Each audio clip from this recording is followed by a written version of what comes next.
If you want to pump your body and expand your mind, there's only one place to go. Mind Pump. Mind Pump with your hosts, Sal DiStefano, Adam Schaefer, and Justin Andrews. In this robotic episode of Mind Pump. Welcome to the Mind Pump Show. Look, in this episode of Mind Pump, we talk all about fitness, nutrition, how to get in shape. But first, we do the intro portion of this episode where we talk about current events, our life stories, and just random bullshit. Anyway, here's what we talked about. For the first 39 minutes, we covered my shirt, which is amazing. I don't even know what color blue this is. I don't know, but I can see your nipples. Justin says it's a royal blue. It is made by Vuroi. Vuroi makes the best athleisure wear, I should say, for men and for women. Watch out, Lulu. Watch out, other brands. Showing off them muscles. Vuori's crushing. Anyway, we got a discount for you. If you go to Vuroi Clothing, that's Vuori clothing.com/mindpump, and use the code on the site, you'll get 25% off. Then I talk about the benefits of heavy lifting. I had some amazing hard workouts the other day, and I'm already growing. Check it out. Ooh. Then we talked about Justin testing the skinny dipped almonds. Apparently he saw the word skinny and said, oh, cool, I can eat 12 bags now. Challenge accepted. Yeah. No, they are delicious almonds, lightly covered in chocolate, great macro profile, flavors like dark chocolate espresso, peanut butter, chocolate raspberry. What's the other one? Chocolate mint. Yeah. Anyway, we love them. Here's what we got a discount for you. Go to skinnydipped.com/mindpump and use the code mindpump for 20% off. Then I talked about this high school valedictorian's speech where she basically called out all of our teachers. She's going to be an awesome CEO one day, I can tell. Roasting. Then we talked about the student who got accepted at Harvard, but then something he said when he was 15 resurfaced, and they told him, you can't come here anymore. Crazy. We talked about Woody Harrelson's dad and how he was a felon. We didn't know that. We talked about the documentary about Warren Jeffs. He was a cult leader that Justin is now obsessed with. Yeah, I'm coming for you. And then we talked about the largest drug bust ever recently. I think it's $1 billion worth of cocaine that just got seized at the port of Philly, I think it was. You know what that means? Your cocaine's going to get more expensive now. Also, we have tickets still available for 2 of our upcoming live events. One is in Seattle. One is in San Francisco. You meet Mind Pump Live. We do a live show. Adam gives you a hug. Justin kisses your face. It's a good time. Go to mindpumplive.com and get tickets before we sell out. And then we get into the fitness portion of the episode. The first question, we give tips on healthy eating at restaurants. So if you like to eat out a lot, you're probably finding it hard to stay lean because restaurants make a lot of food. They make a lot of good food. So we give you some tips on how to work around that.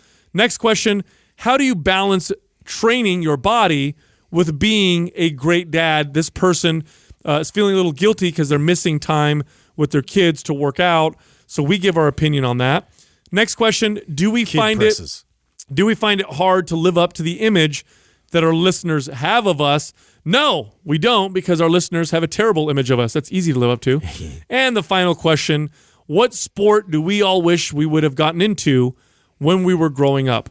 Also, this month, and this month only, MAPS Strong, one of our most effective muscle building and metabolism boosting programs, is 50% off. Here's what you do. Go to mapsstrong.com, MAPSSTRONG.com, and use the code STRONG50, STRONG50, no space, for the discount. Make sure you act now. This promotion will not be back for a very, very long time. Bro. What? It's Wednesday. It's not your day. What do you mean? It's not your fucking day. I know, look at him. It's not your day. What do you mean it's not my day? We made okay. Every day's my day. No. It is not your day. You're off the schedule, Sal. It's not your day to wear that shirt. Oh, I love this color, dude. I don't care. We agreed here. What color? I mean, it fits you well, but no. One of the problems with you have Thursdays. To wear this. I typically match up with Doug. It's usually Doug that I showed up to work, and him and I have picked out the same every time, the same Vuroi clothes. But this one right here, I don't know what color blue this is. What is this? I think it's like a royal, maybe. Is it royal? Like beautiful blue. I mean, it makes sense. Cornflower blue. No, did I tell you that I was at Club Sport, and I finished my workout, and I put the new Vuroi stuff on that we had bought when we did our event. Yeah. So I had this shirt on, and then those pants that I bought from them that are they're kind of like a different material. They're almost like the chinos that you have. You know what I'm talking about? Yeah.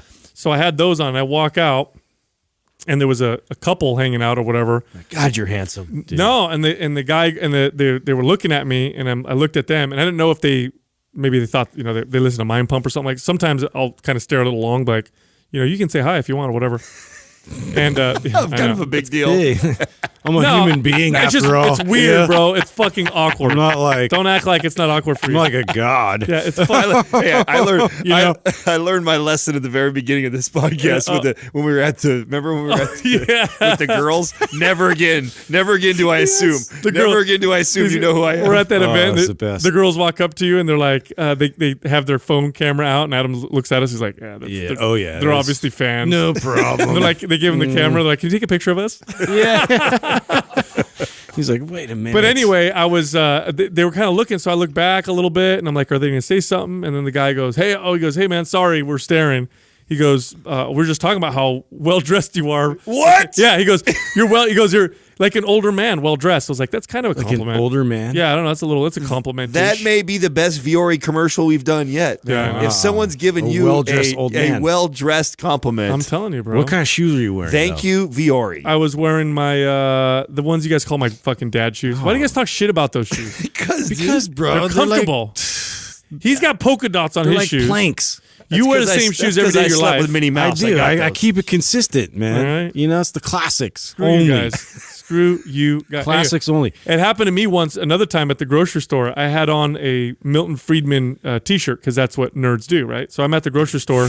I'm buying veggies, and a guy across the economics. A guy on the other side of the vegetable, square or whatever. Yeah. He looks at me and he points.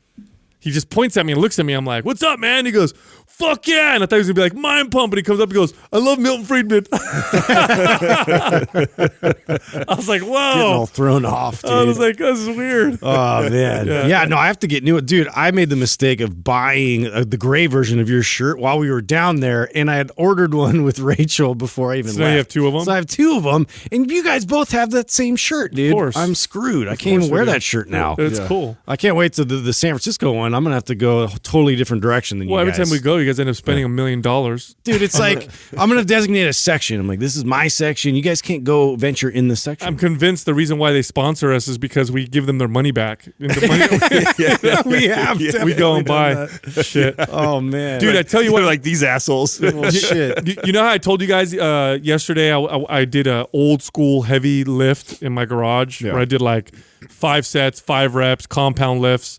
Like my wheelhouse, the shit that I love to do. Right. Well, I hadn't done that in a long time. For a while now, I've been doing, kind of hypertrophy, get a pump, high volume. I've been doing split stance exercises to balance out my hips and all that stuff. And I did the heavy lift, and I swear to God, dude, I woke up this morning, and yes, I'm sore for sure, and I can feel a little bit in my joints because I can't handle those workouts like I used to. But I feel like I'm growing. Like my body craves heavy shit. You know what I'm saying?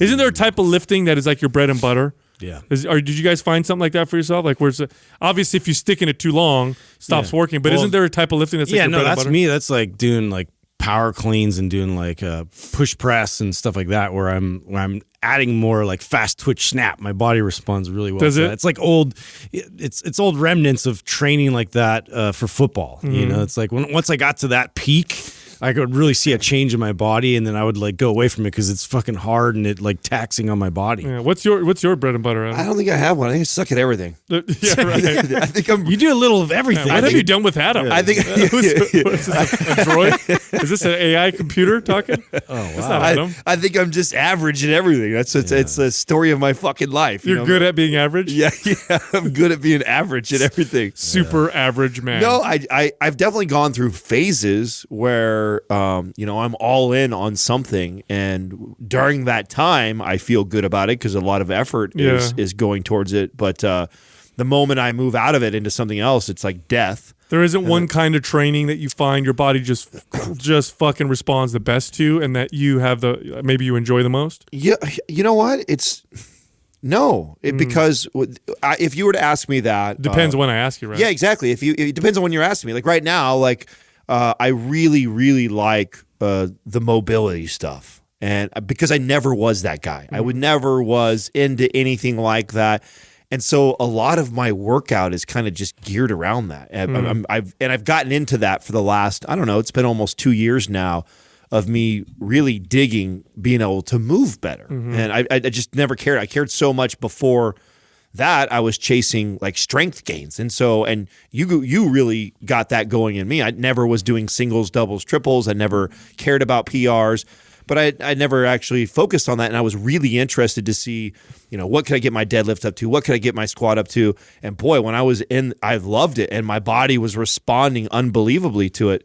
And before that was during bodybuilder time. And, I love the bodybuilder workouts, the pump and chasing that. And so what I do well is when I decide and commit to a modality or a plan, it's kind of miserable at first, and I enjoy working through that, and then I enjoy coming out on the other side and actually seeing the response and the change, and then I start to really dig it. And then I'm pretty good about, after I've been in that for a while, I like to move out of it. Try something else. Yeah, try something else. So for me, because I love the heavy compound basic movements so much, that I can get stuck in that for too long. So what I've learned now as I've gotten older is I'll move out of it for a while. So it's been like at least 7 weeks where I haven't done any of that. I haven't done a barbell squat. Still deadlifting. That probably always deadlift. But I haven't done any barbell squats. I've done split stance exercises, lots of lunges and Bulgarian split stance squats and single leg exercises, lots of volume, higher reps. I'm in the 12 to 15 rep range, getting a pump, shorter rest periods. And I've been doing that for about 6 weeks, maybe 6-7 weeks.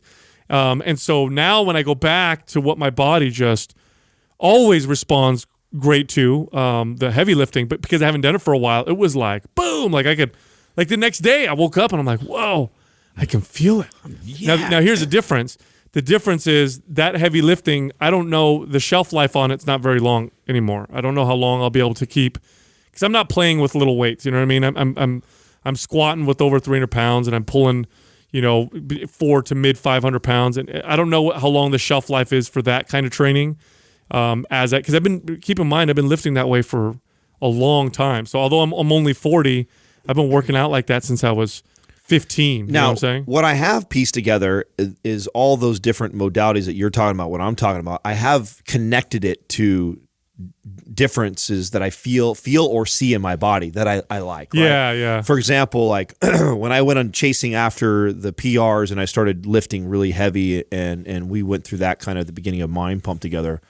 For the first time, I felt that I had built a lot of muscle that even when I wasn't pumped and in the gym, I looked more muscular dense. to me. And that's what we refer to it as. Like, you looked more dense, right? If I had to put words to describe it, to me, what it felt like was, I could look at like my arms and I could see the definition in my triceps relaxed. Like I just never had that before. I used to be the kid who, when I worked out and I got all aired up, I grew a lot. Like in the gym, I looked like I put on 20 pounds in a workout, but as soon as I walked out, I would deflate. And I really think that was because I did a lot of hypertrophy training for most of my career, and so I didn't have a lot of dense, solid muscle. And so the heavy lifting gave me that, right? And then the mobility thing, look-wise, it may not give me the same feeling as the heavy lifting or the hypertrophy pump. I bet you felt the best. But I feel the best. Yeah, of course. Yeah, so I mean, and that's the irony in where I'm currently at right now is, I feel like I have kind of like this dad bod right now, but I feel... Dude, the other day we were walking to Luna, and we were talking about our workouts, and Justin's like, yeah, I'm doing this, and I'm like, yeah, I'm doing this, and then Adam goes, right now I'm a soft ass bitch. I was fucking dying, bro. I feel like that if way. Slapped you, it'd be like one of those mattresses that just. I do feel a little bit like that, and soft ass. And there's a part of me that is trying to embrace it a little bit, because really, if you were to check all my health markers, I'm probably in if not some of the best overall health. Yeah. I've ever been in my life. And so, and your mobility's, you went from poor mobility to not just better, but excellent mobility. right. And I've seen what that's done for me, and it's been incredible. I feel aside from still the Achilles injury, which it's still to this day, it kind of hinders me a little bit because I'm afraid to do some of the things I was doing before. Everything else, I feel incredible, but I don't look great. Now I look to to somebody who's like, oh, fuck him, whatever. That to the average person, maybe I look like I'm still in decent shape or whatever, but not what I'm used to being in. So, but I also enjoy the mental challenge that brings. I think it's a good exercise for someone like me who was driven into fitness through my insecurities, and being the skinny kid. Oh, you're getting comfortable. You got to. It really is a great place to learn how to be comfortable in your own skin. Right. Because it's if you have body image issues or you've had body image issues, it's easier to say you're comfortable in your skin when you're feeling shredded. Yeah. And muscular and all that stuff. Mm-hmm. Try being comfortable in your skin when when you're not feeling super awesome or super fit or whatever. When you're fluffy. Yeah, and that's the biggest lesson I learned when I had all those health issues years ago. This is what I learned. I learned how to be comfortable in my skin because the other option was either be comfortable in your skin and stop identifying so strongly with your body, or torture yourself and go down a deeper, darker hole. And so the choice was obvious for me. It's like, well, I'm gonna just learn to be comfortable in my own skin. And it's work too. It's always work. And I think that. I don't know. I've had a lot of people and even clients. I've got clients in their 50s that I see still struggle with that. It's like and they'll be voicing to me like, oh, I feel this, or I feel terrible, or I look gross, or I don't like this and I don't like that. And I'm looking at them going like, dude, you're 50 something years old and you look incredible. It's crazy. I was looking at old pictures with family over the weekend, and my aunt brought all these. She had taken pictures of all these old pictures on her phone. So we're scrolling through and we're seeing when we were little kids and when my aunts were, younger and watching us or whatever. And my aunts are looking at the pictures and they're all just like, oh my God, look how skinny I was. Look how good I looked or whatever. And then I paused everybody and I said, did you think that back then? And they looked at me and they're like, nope. I thought I was fat. I thought I looked terrible. And now I'm looking at those pictures, realizing that I was totally wrong. I said, do you think that maybe your body image is still skewed? And then they thought about it, and I said, could very well be. I said, isn't that crazy? It's crazy. How many times people say things about themselves, and 15 years later they look at a picture and be like, man, it looked so great. And they totally forgot that at that time, they thought they looked terrible and they hated themselves. Right. You know what I'm saying? Right. It's kind of a cool... I just go in waves of dough. Speaking of which, I think Justin is testing skinny dipped. What do you mean, dude? Well, I think what you're doing is because skinny dipped, their whole thing is that they have chocolate, but it's just a thin layer. It tastes good, and the macros are good. So it's not like a lot of times you eat chocolate almonds, and it's like chocolate with some almond in it. This is mostly almond candy with a little bit of chocolate. Good macros. Are you dipping your skinny dipped? I think he's Nutella? I think he's trying to show him like these are gonna be fat dipped. I'm just gonna go for it. Crush all of them. Oh yeah, look at this as a challenge. Oh, you don't think I can eat a whole bag? Well, I'm fucking pissed. I'm pissed because I swear to God, Doug knows exactly what I'm talking about. Maybe a week ago, 7 days in that closet right over there, there were like 6 full big bags of skinny dip. Oh, it's like a big mystery, isn't it? Gone. Yeah. Oh, there's no mystery. No, there is. It's not all me, dude. I mean, I claimed the other time like that was me. Like Those were the you? ones that were peanut butter or the mint ones. Like I don't touch. You know why I know I it's don't you? touch the raspberry ones. Yeah. You're not good. You know why, dude? You'd be the worst. Like Liar. Yeah. No, not that. Because I have like a mustache Yes, of like fucking black powder. You're the messiest eater of all time. I know. Dude, I know. I hate. Dude, it is what it is. He goes in the closet. He comes out and he doesn't say anything. He's not lying. So I'm telling you like, what? And there's like chocolate on the side of his mouth. Like, oh man. Yeah. He's eating all the skinny dipped almonds. Now, do you think because you are a messy eater and you put pressure on yourself that you're a messy eater that it makes it worse? Probably. You know what? I'm not even conscious of it anymore. Oh, like, you're not? You're so zero fucks about it. You're so just like, zero. Like as I've gotten older, He's just committed. I've realized that like I eat a little too hard. Sometimes You do everything just hard. Kinda, like put it in my face and I just eat it and It's just down the hatch. I'm not like savoring it. Like I don't eat it all dainty. I just picture him making out. It's just, That's what I always hard. Dude, if you combine Justin, chicks like that. You combine stop. I say? Stop, bro. You're like the teeth banger. Teeth banger. Going in too hard. No teeth, dude. Bro, if you combine Justin's eating style with my eating style, you'd have the worst. God. You'd have the sound. Yeah, and at least the I'm not a sights. smacker. And then fucking food just Yeah, coming all over. we'd know Sal was eating all the skinny dip if we came in here and it was like it was like a fucking symphony of Stop. You want to know what's funny is that so Jessica has a strong aversion to mouth noises. So do I. So strong. Like there's How a did term. she end up with you? Yeah, I know. Because you have all kinds of mouth noises. It just dude. goes to show you there must be something else. There about must me. be something else. You do this weird clicking noise you do every once in a while. I haven't heard you do it in a while because maybe you've been working on it. But do you know you do that? The clicking noise. Yeah, you have this. No. What? You ever heard him do it? Yeah, he does it in meetings all the time. That's usually when he's like It's like falling subconscious. asleep, I know right? it is. Oh no, I know what I'm doing. I'm scratching my. Sometimes I have allergies. Scratch my throat a little bit. Yeah, that's all it is. Yeah. Yeah. You've heard him do that? Yeah, like he's. I can't even do it. What was that wash that you put through your nose? Yeah, what's that called? again? Neti pot? Yeah, neti pot. He's like he just did a neti pot. No, You know what I mean? Like one of those. stop.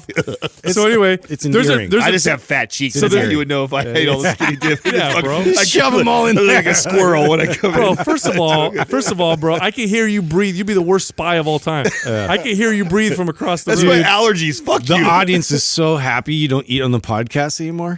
Yeah. Remember Adam just Super rude. Well, I was geared up too at those times. So I'm like 230 in muscles, shoving food in my mouth at the same time. Like Yeah. I'm always reminded that when we Breathing hang out hard. with all of of our bodybuilder buddies. I'm like, fuck. And like Every time they come on, when they're George just like- Shallow, George Shallow comes on them. Oh, what was the question? labored breathing because his big ass pecs are like pressing down on his rib cage. Poor guy. You're so massive, dude. No. I was gonna say. So there's a term for that kind of a phobia that and I can't remember the missing. Maybe Doug can find it. But there's a name for people who have a really strong aversion to mouth noises.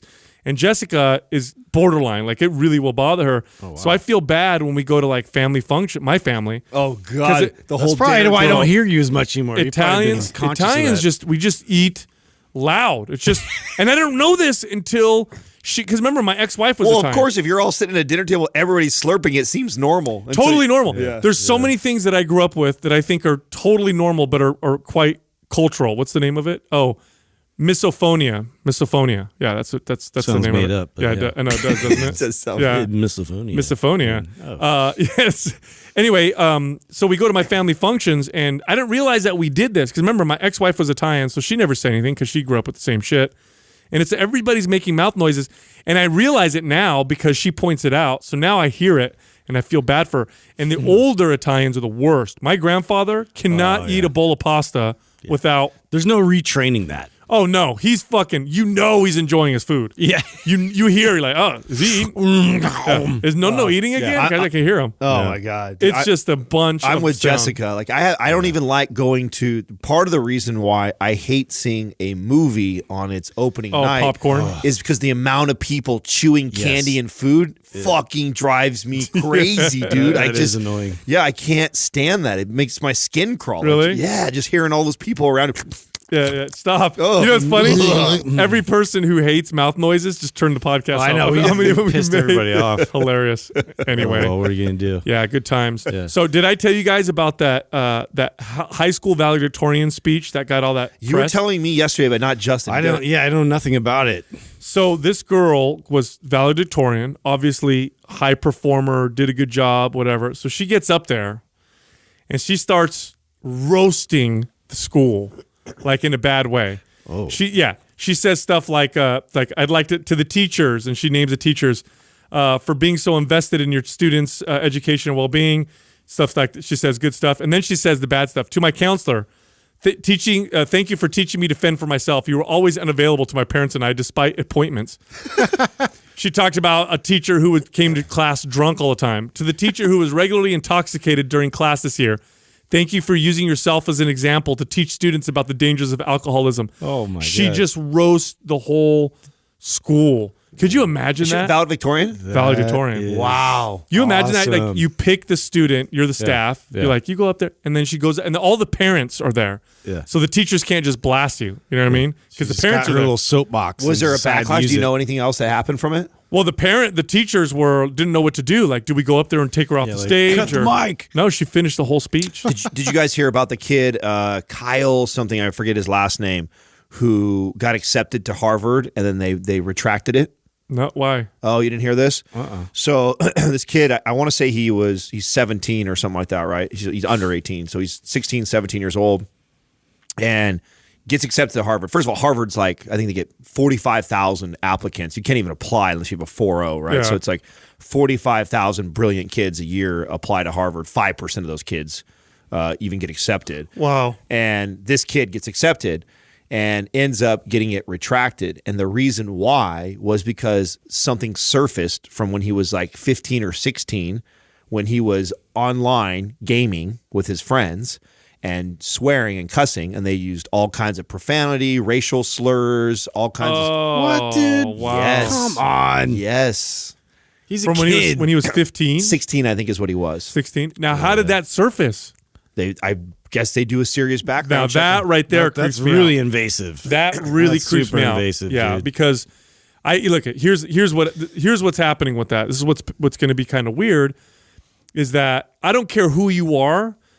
If we have a record of all the stuff that you say and write from the age of 13 till you're ready to go to college or whatever, if somebody wanted to, they could find something that would be bad. Everybody. Yeah. It just is. It's just the way it is. So it almost feels like they're picking people out. Like maybe they took this kid out because they wanted another kid to go in. So like, how do we get him out? That's I like don't know. NSA level. That's though. weird. You know, that's not like something that's like public records of like, it's easily accessible. Like Yeah. you had to do some serious like digging for that. Or some other student or someone did that to get him off. Yeah, you're right. They might have sabotaged him. Who knows? to You open know, up- I don't know where I stand on this. Is it's kind of a, if he typed it, right? It's written. It's not like said and it was like recorded. It's like he typed it and wrote it out. Yeah, but in a gaming thing? Well, I think it was a gaming. I think So it wasn't in conversation. No, it wasn't in conversation. Oh, okay. It wasn't like they I think it was either that or it was on a document that he sent to a friend, So it was in conversation. Yeah. Written with, form, right. It's in written That's form. fucked. It's in written form. So and you wrote it. So, and you're somewhere, you're a prestigious place like Harvard and you're only accepting. It's a fine line between everybody, right? Like the kid who just missed it, was also really smart, also did community service, also all these other And things. it's so competitive to Right. where it's like, you do one little thing like that versus another kid who's done nothing. Right. So I it's just like, hate to see it. I hate to see somebody's. I don't know who this kid is. This kid could very well be a piece of shit. So I don't know. But let's just say this Right. kid has been busting his ass for a long time, and their dream is to go to Harvard, and then their dream is to become, a lawyer or somebody, to be successful. It sucks to see that dream could be. A lot of it could be swept away because of something that they said when they were 16. Yeah. Because all of us, we all need to stop pointing the finger, man, because all of us have said some shit or done some shit that if there was a videotape of it, it would be terrible, cringeworthy at the least. So is he Terrible trying to most. fight it? Is that why it made the news? Or Yeah, I made the news. He did a formal apology and everything over it. I was watching a Hodge Twins. They do like little stand up like things on like topics like this, which I think they do a really good job of like making fun of it or light of a situation like this. And they were joking that mom and dad should have stepped up to the plate and took the fall. Like they said like we wrote it. Yeah. the dumbest thing this kid did was admitting to being the one who wrote it. You just got into Harvard. That's where you fucking lean on dad. Like dad, step the fuck Dad, up. I got my whole life ahead of me. You're done. Yeah. Yes. What if take a knife for the team? Hey, what if it was dad that sent it in? He's like, fuck, I can't afford to pay this fucking college bill. That's the move, right Damn, there. son, you got accepted and everything. Man. Oh, go to the state school. Dead I'm sense so over- proud of you. Oh my god, I can't believe they did this to you. Save that money. Yeah. Save that money. Yeah, I can buy a boat now. But you know, Yeah. the way I look at it, like I don't know where exactly I stand on it. I don't think I have enough information to really have a dog in the fight. But I definitely think that if you're a young kid today and you're on Instagram and you think it's a good idea to just pretend like you're being watched. yeah, constantly. exactly. You know, you What think a paranoid state of mind. I know, but it's like if you put yourself on these platforms and you think it's an okay idea to share your drama with your girlfriend and your buddies and talk shit to each other, and you think that's smart, like, man, here's an example of a kid, like you said, Sal, who probably spent the most of his young adulthood working his ass off to get accepted to his dream college, and it completely stripped away because you think it's funny to use racial slurs back and forth. And I heard the kid's like apology and stuff like that. He totally seems sincere, and he totally doesn't seem like a racist. But you know, when you're, I mean, I remember, I wasn't at 16. I was at what are you in third grade or whatever? I was like third grade, and I just learned like swear words, and I remember I didn't even know how to put them in a sentence correctly. But I remember playing baseball with my friends and just shit, fuck, damn, you know, just like saying them to say them.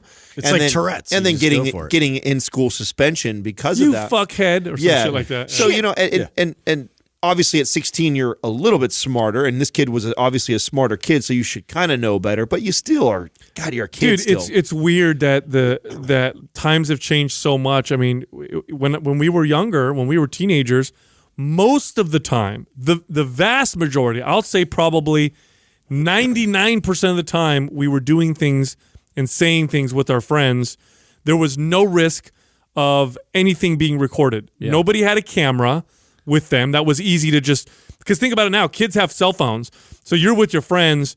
At any moment, somebody could record you or take a picture of you, and they often do. That was not a risk when we were kids at all. The only risk was you look around as an adult walking by. And if there was no one there, what we did and what we said now, it's gone afterwards. And it's always, you could always say I said something, but it's your word against mine, and that is gone forever, and that's weird. You know what's interesting about that? We were walking past one of those like skate parks near where we live, and you know, there's all these like skater kids, you know, the ones that like still smoke and like, you know, are trying to be all rebellious and shit. And you know, I think they're on that like TikTok app or whatever, Yeah. and they're just saying like some of the worst shit I've ever heard. Like it was completely the opposite of what I would have thought if like people were paying attention or like videoing or monitoring. You know, check this shit out, you fucking blah, blah, blah. Like Wow. the worst like sailor mouse I've ever heard. And they're all like, you know, 12 and 13, thinking they're all cool just to say like, you know, big words. I'm trying to think right now, how would that feel as a kid? Because I don't know, I don't want to take it. I don't want to like take it lightly. Like if I was a kid, I would be like that kid what Justin just said. you just be like, you'd be more I would be more. Yeah. There's a lot of I those. was I for didn't even realize. sure. I was sure. like for fuck it, I don't care. Yeah, I was Yeah. for sure a rebellious, not a smart kid as far as thinking about my future 10, 15 years. And, you know, I thought I was in control of all of that shit. I wouldn't be thinking about a job or getting accepted in college. I would for sure be the kid that would be revolting on it. I would be like, fuck that. You ain't censoring me. Yeah, you can't right. quiet me. Yeah, and then I would go over the top the other way. It's my personality. Yeah, 100%. I would probably There'll do probably the be same more thing. of that, dude. It'll be interesting to see how that all kind of plays out But and balances it out. It is interesting though, because when people know they're being recorded or know there's a chance of it, no matter how comfortable you get, it does change people's behavior. This has been studied time and time again. And so what's it going to do to our culture? Like, how is it going to change? It's weird. I was having this conversation with my uncle the other day. We were talking all about, he has an online business that he's starting, but he's older. He's 60. And he's talking all about Instagram, and he's never been on Instagram before. So he got on there, and he's like, "It's kind of weird." He goes, "It's just pictures," and we were laughing about it. And I go, "Think about that. Imagine if you went to your friend's house when you were 17 years old, and your friend's like, 'Hey, I got a photo album. You want to see it real quick?' And you're like, 'Yeah.' And he opens it up. It's all pictures of himself. It's all selfies. Yeah. Like That's you would fucking weird. you would have left that house Yeah, and been like, he's a psycho. Hey, bro, I'm out of here. Yeah, this is a weird. That's such a good point. And that's what we do now. It's like you look at like they're just taking pictures Well, of themselves. to the all other time. end of it, it's like the hot chick at school that you're always like, oh, dude, did Adrian? She was there. Did you see what she was wearing? And now you have you could see what she's doing all the time on Instagram. And the shit that they post is just, Yeah, exactly. It's like like they're putting it out there. It's like an arms race of who can be more. I don't know. Man, Did you it's guys weird. ever watch that show that I talked about that was on, I want to say it was Netflix, the one where the guy is a creeper and he's following her, You. Yes, I did. Yeah, Super good. Yeah, they're Right. coming up with another follow up to that. Oh, are they? Yeah. Yeah. I thought that was great. That was a 'cause- great show. Yeah, it's just Called something. U2. It's something that I think is bad. probably Stupid. it's not U2. No. It's stupid. Sorry. Dad joke. Yes. Yeah. No, I think it just depicts our time today and the possibility of if so because stalkers have been around forever and creepers. But we didn't have you didn't have access like you have access to people's personal lives. We all just put our personal lives online now, like it's no big deal. So you just open the floodgates. You can triangulate where somebody is right now pretty easily. Very easily. Did you know there's a website that you could type in someone's name and it'll pull up their credit score, all the houses that they purchased. It'll pull up their criminal record, all that shit. You pay like $10 and it pull Wow. And yeah. All of it, all in one database that you could pull up instantly. How crazy is that? Dude, speaking of that, do you Yay. follow I think you were the one that turned me on to that historic IG page. Do you follow that page? I think so. Yeah, I think it's called Historic. And this morning, Woody Harrelson popped up on there. Did you know that his dad was a hitman and is serving life in prison? Oh, I'm looking at it right No, now. huh? Did you know that? I did not know His that. dad, Charles Harrelson. Yeah. He was a convicted hitman who, he's given a life sentence after killing a federal judge.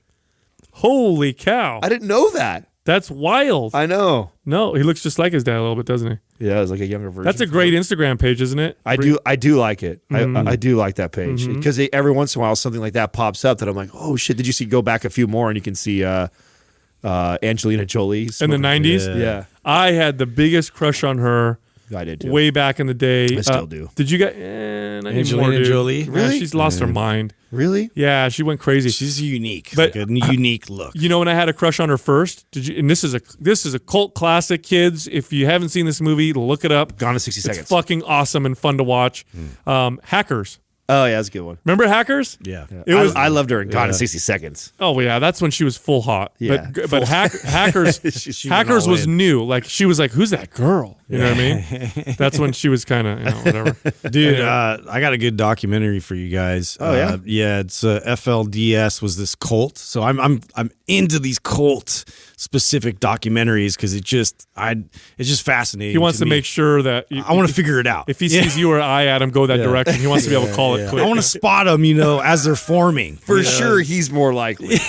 I'm more likely to be a Yes. cult leader. Yeah. Yes. I'm always looking for that next cult leader. Bro. Yeah, like that's like You're part a of my. You're a cult agent. Yeah, I feel like a watchdog or You're something. getting all your church practice right Yeah, now too. No, There's that Rajneeshi one that was up. I watched that documentary, and then there was the one in Waco, which was really That fascinating. one was crazy. Yeah. So yeah, this one was about It's called- Warren Jeff, who was he was part of like this Mormon subsect who was the polygamist kind of side of Mormonism, and so basically because it was outlawed, and so then he basically his dad was the main leader for that, and then kind of took everybody down lower at the bottom part of Utah and Arizona, like on the border. So basically, if anything went down, like where they were coming after them, they could go on to the next state, and then just kind of keep like so shifting. unless the feds were involved, they would be safe. Right. Wow. So, I mean, this was part of the game, and so they raised this kid as like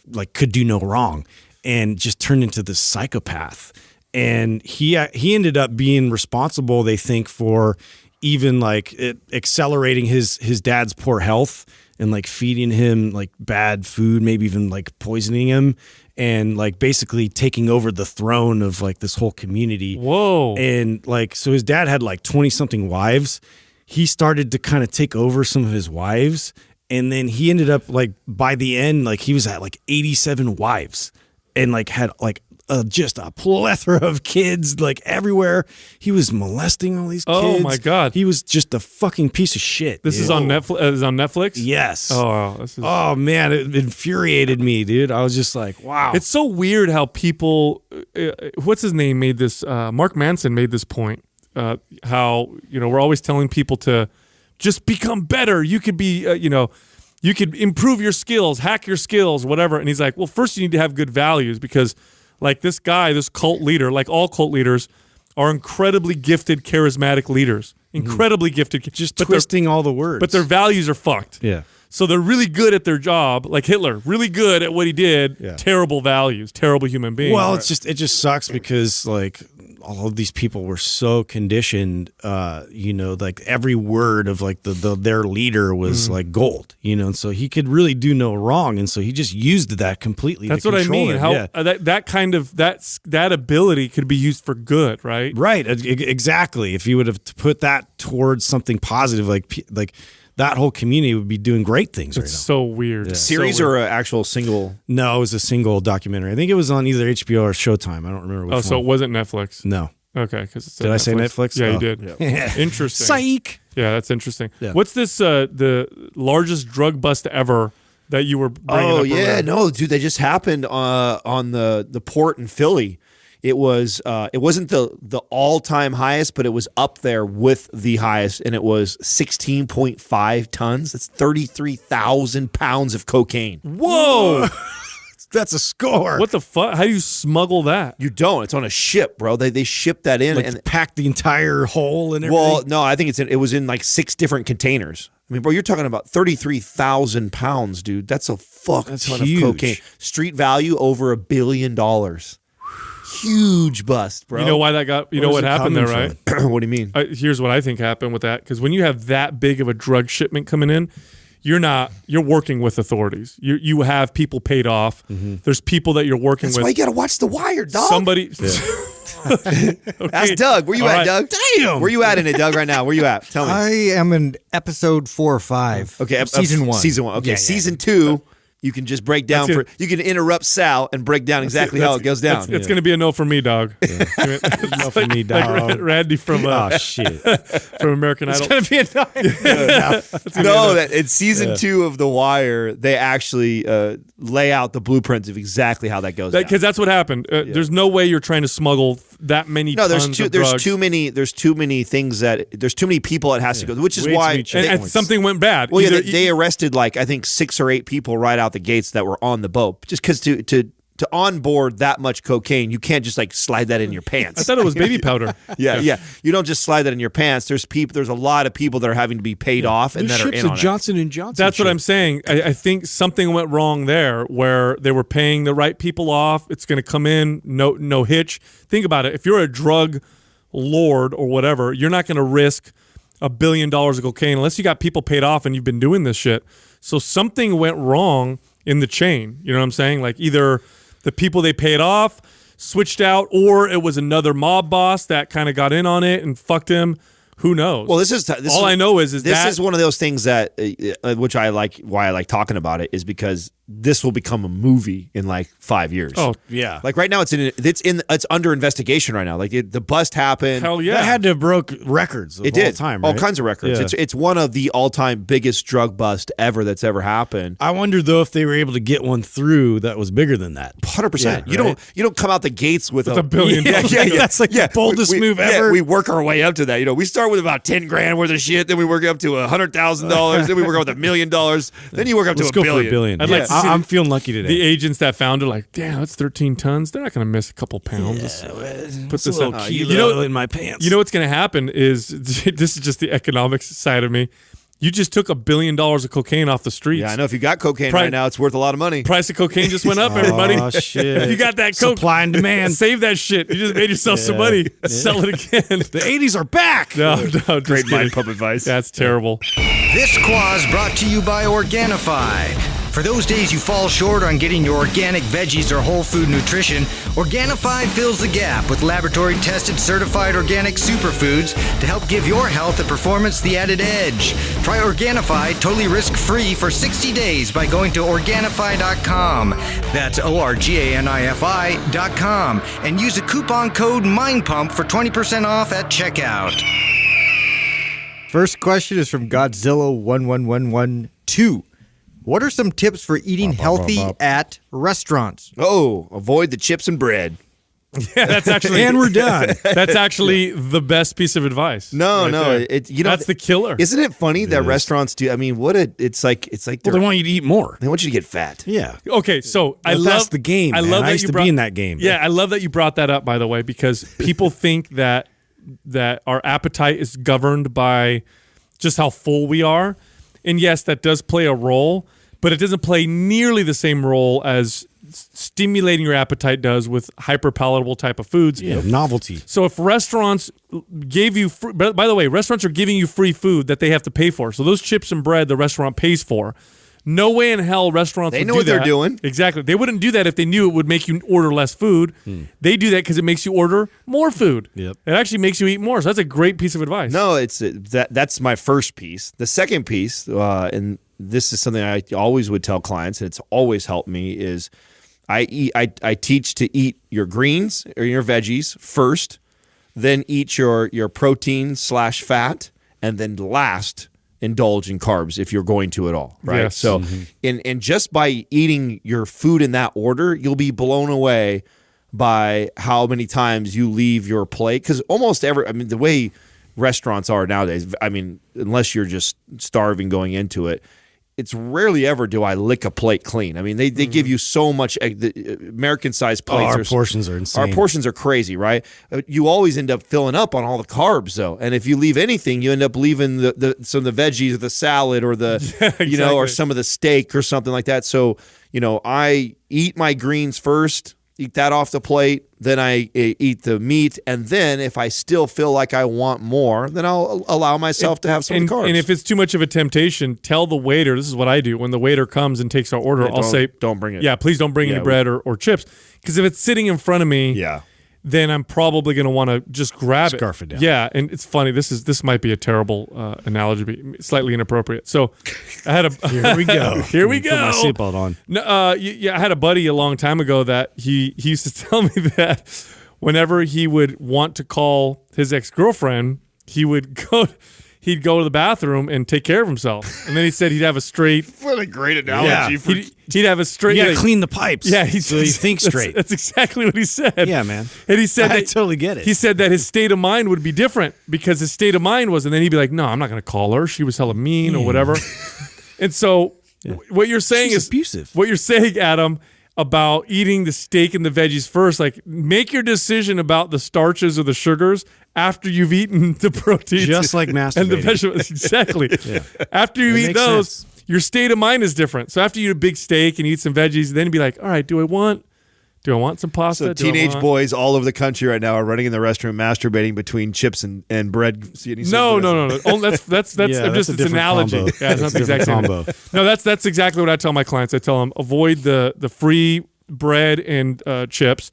Don't drink your calories. That's another big one. That's true for Stay away anybody. from alcohol. That'll ruin all your decisions. Alcohol it reduces inhibition, which obviously makes you if you have any control over your diet and inhibition goes out, just like you're more likely to sleep with the person you wouldn't sleep with if you weren't drunk, you're more likely to eat the food. All sound advice. Exactly. Yeah. And don't drink sodas. Don't drink sodas or juices. That's a cup of 200 calories right there that you'd rather eat. I know a lot of people too are worried about like the oils and everything too, that they're going to cook the meat. So you just have to kind of know what you're going into. Like it's a compromise already from the beginning. Here's the other thing too with restaurants, the butter. Butter's not bad. Obviously, if you're eating too many calories, it's going to put body fat on you. But a lot of restaurants don't use real butter. Margarine. They use the shit. They use butter flavored vegetable shortening or whatever. This doesn't taste good. If the butter they bring you to put on whatever you're eating is like soft, like with your knife, it's just like whipped, probably not real butter. I always ask them, I say, hey, don't use any oil on my vegetables. You can put a little bit of butter, but make sure it's real butter. And then they'll oftentimes come back and be like, we don't use real butter. I'm like, all right. Well, that's also that's good advice too. There's a lot of people don't know many restaurants drop like a nice cube of butter on top of your steak when they're cooking it. They totally drown your vegetables in oil, and you can ask for a lot of that stuff dry. Yeah. So depending on how strict I am, and sometimes I don't worry about that. Like if I do a pretty good job of doing what I'm saying, which is avoiding the chips and bread, eating the veggies first, going to the steak. The little bit of oil that my body's getting or the little bit of butter that's on top of the steak is not a big deal. But if you're really pinching for calories and you are tracking that and you want, I mean, a lot of restaurants are nowadays. If you're that annoying and anal, just stay home. That's my advice. It's not that hard to ask somebody for steamed or dried veggies and to don't use any oil or butter on my steak. Yeah. No, it's but not hard. you know what though? Justin brings up a good point. Eating out at restaurants used to be a very occasional thing. It's now turned into most nights out of the week, me and my girl eat out. Oh, I eat out daily. Right. And that's when it becomes a challenge. That's when you really have to pay attention. That's also why I like this question, though, because it's modern times now. We live in a world now where there's Uber Eats. Uber Eats and restaurants everywhere. And we totally it's a valid point. And I'm I'm just being an asshole. And it's for someone like me who, even before Katrina, and because Katrina does cook a lot. Katrina always makes at least one of our meals a day at home. But I mean, I still got to eat 2-3 other times. So many times I'm eating out. What's neat is we do live now in a time where I guess if you live in the city, so I guess I shouldn't be saying that because I don't know if you live in the Midwest what it's like for you. But over here, there's always enough choices that I can make a good choice even eating out. I can go to a restaurant that serves relatively healthy, good food that I don't have to worry about. Did they drown this in vegetable oil and what else is in this food? And here's the other problem and I've talked to clients about this as well, is that oftentimes because the plates are so large in many restaurants, like if you go to the Cheesecake Factory, your plate is going to be 12 to 1,500 calories. That's a lot of food for anybody. And so if you go there and you want to order some food and you think, I'm going to eat 3/4 of this or I'm going to eat half of this, make sure you tell the waiter, please take my plate. Because here's what happens a lot of times in restaurants. You'll eat half and be like, yeah, I'm pretty full. But then that other half is sitting on your plate while you're talking to your friends or whatever. It's right in your face. That makes it very difficult to not eat it. So you can either tell the waiter or waitress, please take this. So make sure you call them down and take it out of your face. Or tell them to bring you a box and box it right then and there. Put it in the box, put it next to you on the seat. Now it's out of sight. You're not eating it. And you've put a barrier between you and the rest of that food. Another thing that I do a lot of times too is almost all restaurants, unless you're ordering like a steak, but for most places, especially like your Chipotle's or quick places like that, or your Nick the Greek, or most places the protein size, the serving size is pretty small. It's normally 4 ounces. So I almost always double my meat and replace any of my like starchy carbs with like greens and veggies. Yeah, I always do that. So that's something that we all, and I know I've seen everybody order like this. I ate out this morning, same thing. So I have a protein scramble is what I just had this morning at eating out at Bill's Cafe.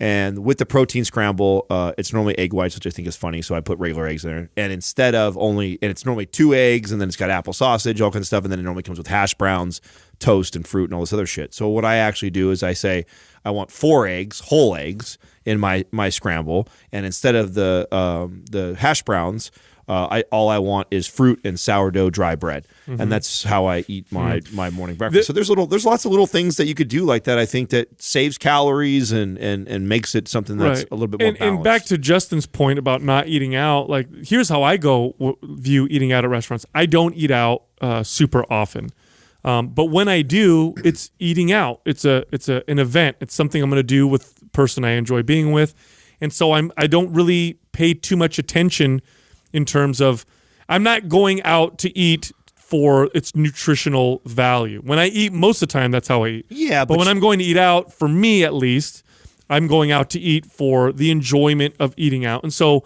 I may avoid foods that I'm intolerant to or foods that I know that are not worth it because they're just going to make me feel good. But other than that, I typically would just eat whatever. But if I eat out a lot, that's when it really starts to make sense. Yeah, but you always adjust. I don't think that you ever ordered something and you get it the way they serve it. Well, a lot of that has to do with food intolerance. Right. Well, I mean, because there's a scale, right? Whatever. Point is that, I mean, you make the adjustments. There's nothing wrong with that, Sure. and there's nothing wrong with people doing that. And I think that's good advice, and it's a good question to ask, because some people just assume that you just order it the way. You'd be surprised how many places we do this all the time at our breakfast place, where when we all go together, you can get sautéed spinach instead of hash browns. Yeah. You know, and just a much better choice than you sitting there and downing a big old, because man, the hash brown servings they give you too is like, it's like 4 fried potatoes. Fills the whole plate up. Yeah, no, it's like a bag of potato chips. You may as well. Yeah, no, it's amazing, right, to crush, but you know, it's also 700 calories and doused in grease, and you know, you're way better off having something like sautéed spinach instead, and that tastes really damn good too. And lastly, here's another tip: most restaurants have have nutritional facts for their food. Most big restaurants, at least. You can go, this is what I used to do when I was trying to get real shredded during the times I was trying to get real lean, where I have to kind of count things, is I knew the restaurant I was going to, and I would just go online ahead of time and figure out what to order before I got there. Now, to that point, it's important that if you do that, okay, that you use a 30% buffer, because that's what they allow, FDA allows. So they are not back there, you know, just because it says 6 ounces of whatever. They're not back there weighing your food before they serve. Cooks aren't really abiding. They don't give a standard. shit. And so because of that, I know I've seen it. FDA allows restaurants to fudge 30% north or south, and of course, That's fucking huge. yeah, it's huge. It's a huge number. That's and 300 calories on a 1,000-calorie meal. Yes. And so you better believe that, you know, and restaurants aren't going to make people think their food is higher in calories. They're always going to think to take you lower. So I always, when I teach clients eating out, you know, first of all, whenever we're trying to find your caloric maintenance, I think it's a horrible idea. So if you have listened to the advice before where we say, hey, and you're trying to figure out your metabolism, and it's a terrible idea to do that while eating out. Discipline yourself for 1 week of your life to not eat a single meal out, so you can actually measure, weigh, track yourself, because of how skewed eating out can be. And then when you decide to integrate eating out, because it's realistic that we're all going to do that, you should always buffer, you know, a 30% increase of higher calories Just to be safe. than what it's saying to be safe. Yeah, I remember the first time I weighed a potato or like a banana, and I'm like, whoa, I thought this was a large banana, but apparently this is a super extra large banana. You know? Bananas are such a great example of a fruit that we have bastardized over the last, you know, few hundred years.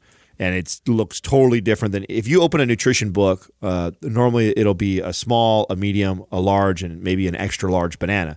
And look at the weight.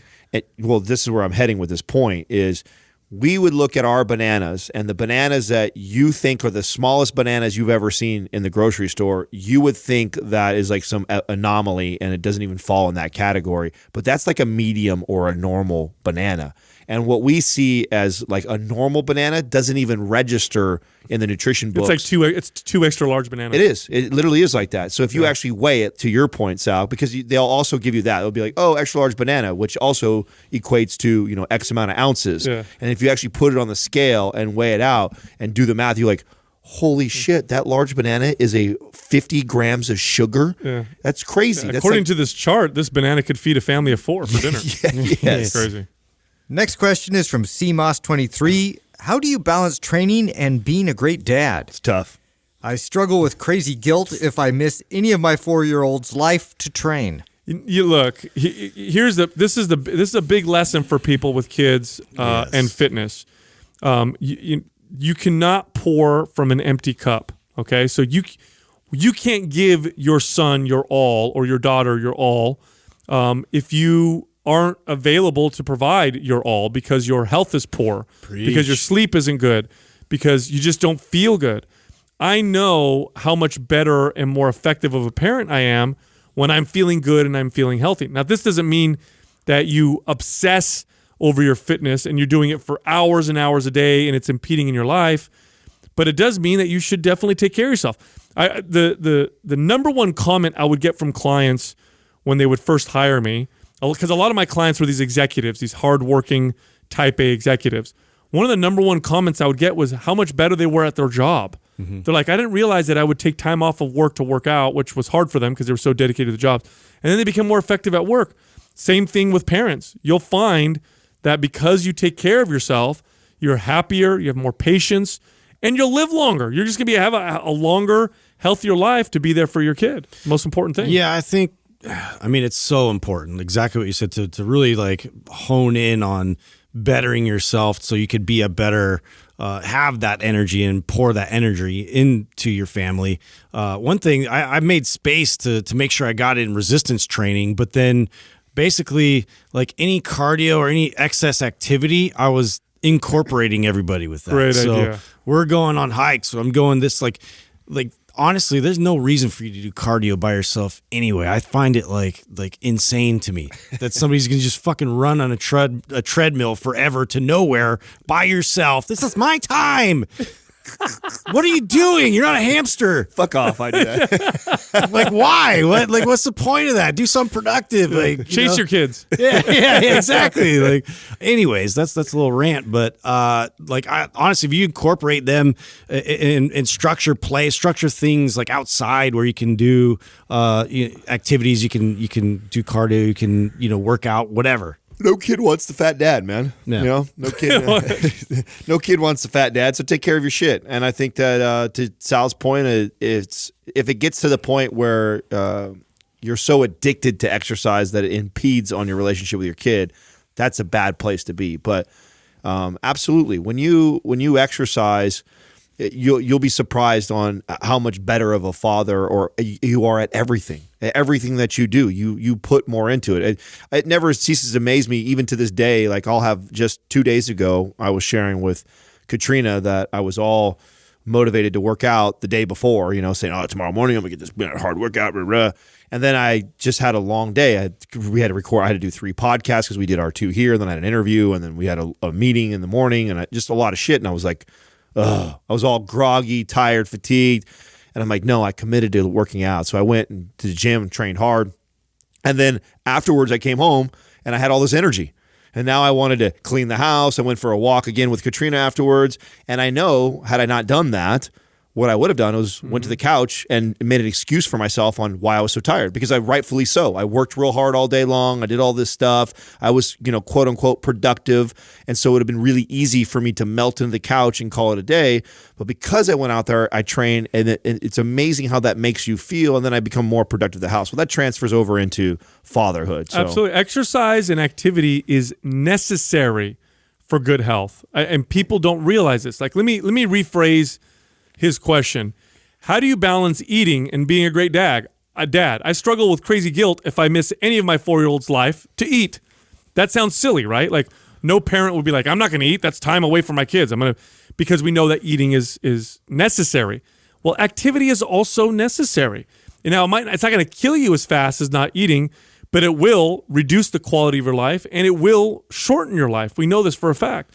So you have to make the time for exercise, not because it's for you or anything else, but really because it does make you a better parent. It actually will make you a better father to be fit and to be healthy. I like this question, though, too, because it also reminds me, and it takes me back to when you first sent over MAPS Anabolic, and, I'd already been a trainer for a long time and realized what types of programs and what worked really well for most of my clients.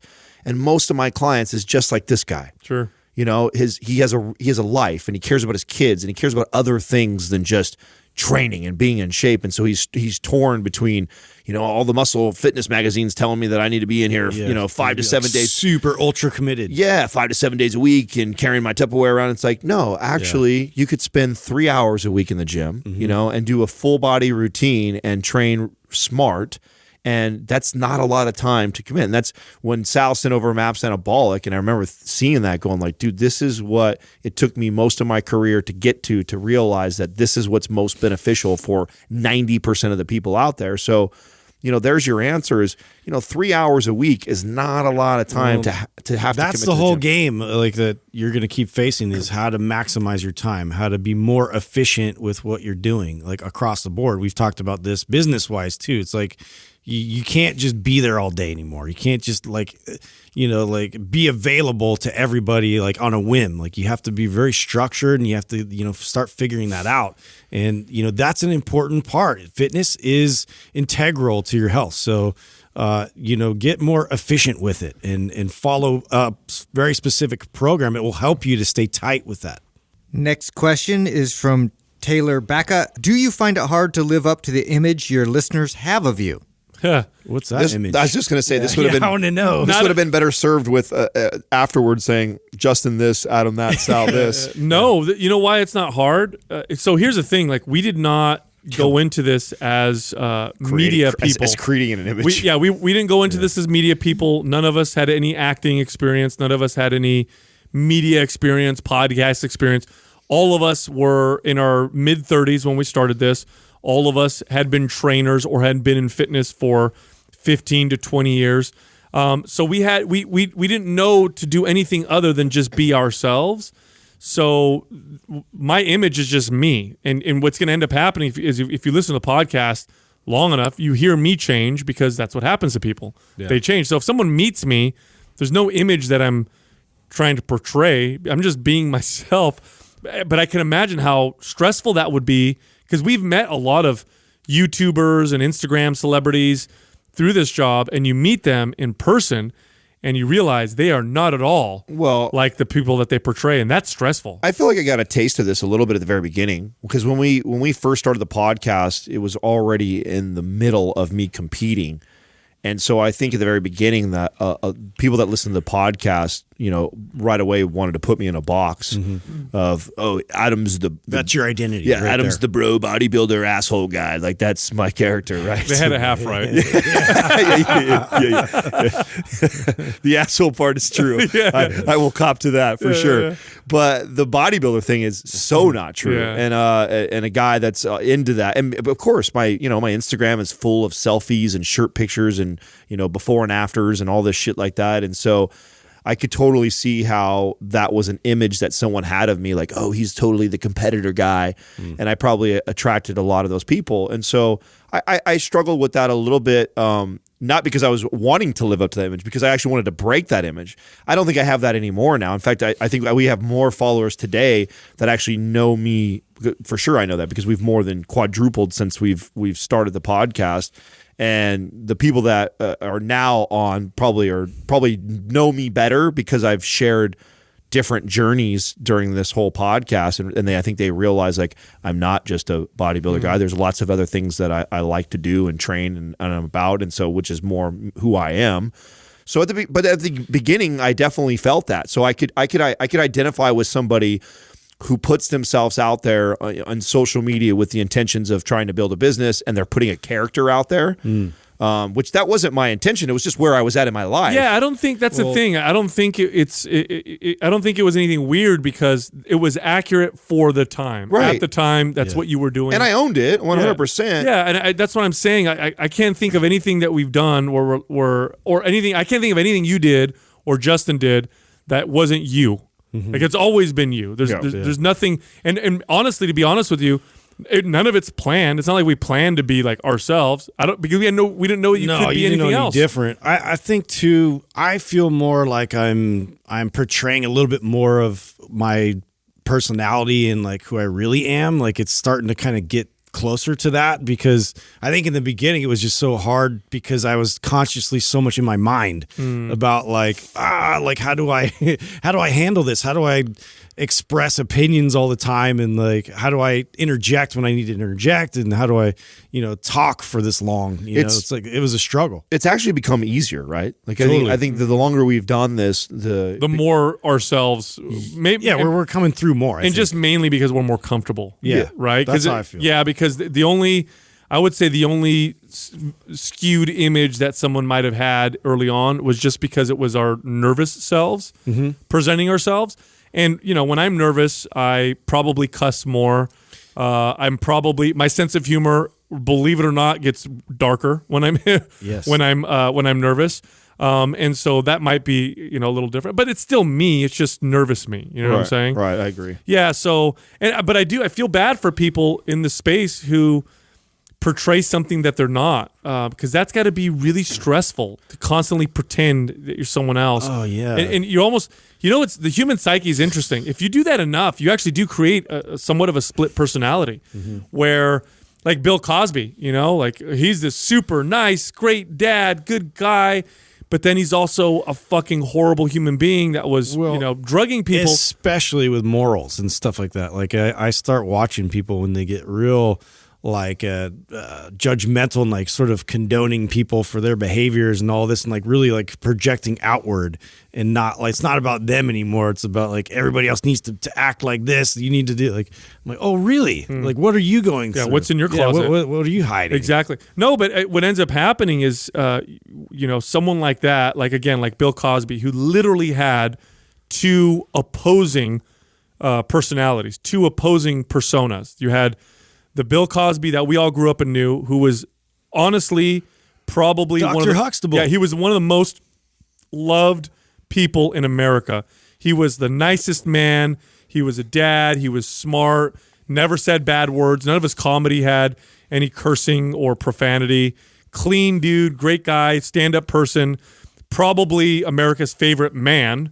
And then you had the same person who literally drugged and raped people for a long period of time. What ends up happening in his mind, what probably would end up happening is he separated it. He probably thought he was that nice guy, and that other guy, that's just something else that happens, but that's not who I am. Right. It's really fucking weird. It's a very, very pathological way of living. And so, but none of us are trained actors. So we start this and it's like, here we are. It's also one of my favorite compliments that we receive when we meet people. Is when people say like, oh my God, they're 100%, or you guys are 100% exactly how you are on the podcast. It's always weird to hear that. I love that though. I think that's when I think of the things like I don't need to hear from somebody like, wow, you're really smart. Oh, wow, you're really buff. Or, oh, you're really, I don't care about all that stuff. But it does make me feel good that the person that we present on our show or on social media, when you meet us, you feel like you truly know us because we come off the exact same way that we come off on all of our platforms and on the podcast and things like that. So to me, that means it means a lot that we are not, putting a show on or presenting ourselves in a different light than who we really are. And come on, that's part of our brand is stay authentic. I mean, that's so important to us. And I think we live in a world today that we've gotten away from that. We've gotten away from being real and being yourself and owning who you are into pretending to be like something you're not and trying to be like everybody else. And I mean, that shit just disgusts me. I'm not a fan of that at all. Yeah, I've just seen like in our space, I can always tell because like you'll see people that will avoid questions that really kind of target like a flaw or an area that it's not going to put them in the best light. Right. And for us, that was always like a challenge to us. We're like, oh man, how can I express what I'm going through and just, tell as much as I can about like what I'm struggling with. Next question is from McKinley Bass. What sport do you wish you would have gotten into growing up? Gymnastics and swimming. Damn. Gymnastics, huh? You picked mine. Gymnastics, 100% what I understand about human physiology and mechanics now, and probably one of the best sports you could get your kids into. It is. Huh? I mean, we a great episode if you've not listened to the Chad Wesley episode where we talked about the most ideal progression to take a kid through what types of sports and how many sports and at what ages. I would have loved to have followed a protocol like that. I could just see you doing that one where you do the spinning ribbon. Yeah. That'd be awesome. Fuck off, bro. What's that called? The floor. The floor exercises or whatever. Interpretive dance. Fuck you. So I can express myself through movement. No, it's just gymnastics. When you're first of all, you get into it at a very, very young age, and the things they teach you like tumbling and balance and coordination and just spatial awareness is so fundamental to all sports. Much of it gets hardwired. So much carryover there. Yeah, it gets hardwired into your brain at a young age. Yeah, so that ideally I would have started with that. And I actually wouldn't have wanted to do gymnastics my whole life. I just would want to start there as a kid. So when the question's asked what gotten into growing up, I would have liked to start there. And then I absolutely would have still loved to have played basketball like I did, but I wish I would have also integrated swimming at one point. I think that I obviously would have been, pretty natural at it, and if someone would actually taught me the skills of it, I think I could have been all right. I could echo that, but I probably would pick parkour just because it's a little weirder.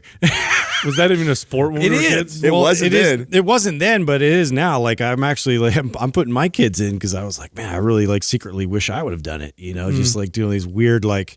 That's really, it's funny that you make those videos and there's an inner child of you that actually really likes. I really like it, like enjoy it. I do. That makes it more funny to me now because I know I'm it's so shitty at it. Because inside I'm like, you know what? This motherfucker practiced this at home one time. I'm like, ooh, what kind of creative move can I do off of this like trash can? You got to bring that back. I do. I just need I need a video guy. Nobody can keep up with me. Hardcore parkour. Yeah, hardcore parkour.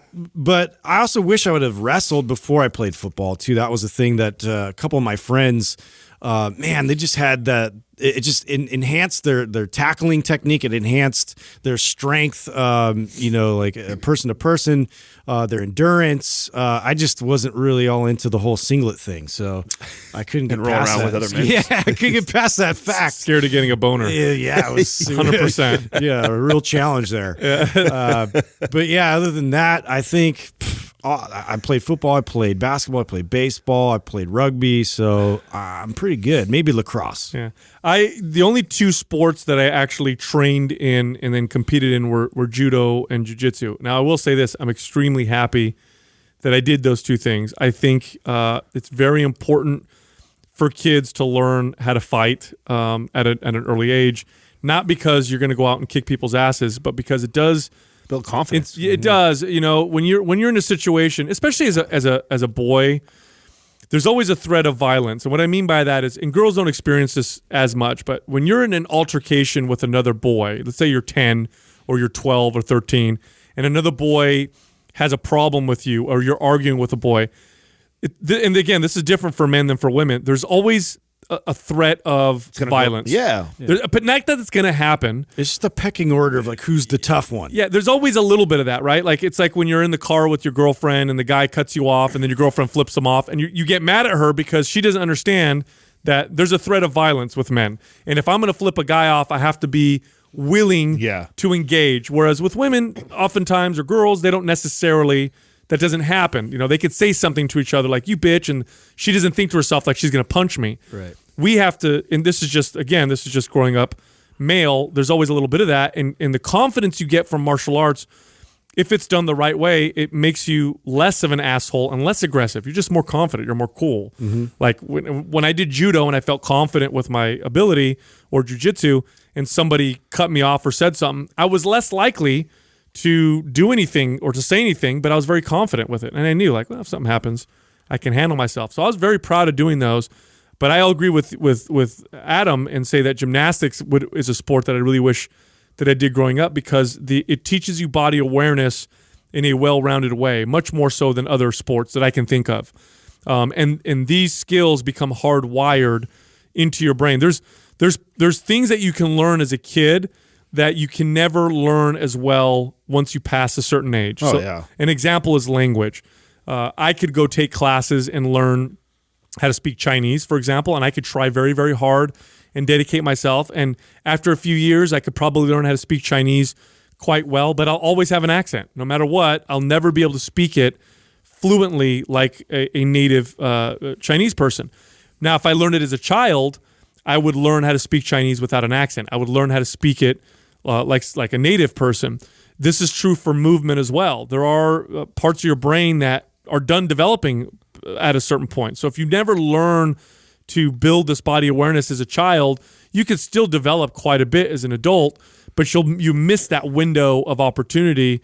And that's why gymnastics is and you can see kids that practice gymnastics as kids, and you could just see their body awareness. Even as adults, I would even train clients who hadn't worked out for 20 years, and I'd ask them about their fitness history and be like, oh, I did gymnastics for 10 years. Always had better body awareness than people who didn't do that and didn't work out. There might have been hope for you if you would have done that. What? In sports. Sports ball. Here's the thing. Yeah, exactly. Here's the thing, though. Looking back, could my parents have talked me into doing gymnastics? Nope. I know. That's no way. Yeah, it's funny that I know we all agree and say that gymnastics would probably be a foundational exercise, or a foundational sport that we would want to play. But as a young boy, even as a parent, I don't want to go watch it. Yeah, it would be really it'd be really hard. I'm sorry, but it'd be really hard to probably have convinced me as a kid, which is unfortunate. It's too bad because it is, I think, such a great sport for kids. Yeah, absolutely. And with that, go to mindpumpfree.com and download our guides. They're all absolutely free. And you can also find us all on Instagram. You can find Justin at MindPumpJustin. You can find me at MindPumpSal. And you can find Adam at MindPumpAdam. Thank you for listening to Mind Pump. If your goal is to build and shape your body, dramatically improve your health and energy, and maximize your overall performance, check out our discounted RGB Super Bundle at mindpumpmedia.com. The RGB Super Bundle includes MAPS Anabolic, MAPS Performance, and MAPS Aesthetic. 9 months of phased expert exercise programming designed by Sal, Adam, and Justin to systematically transform the way your body looks, feels, and performs.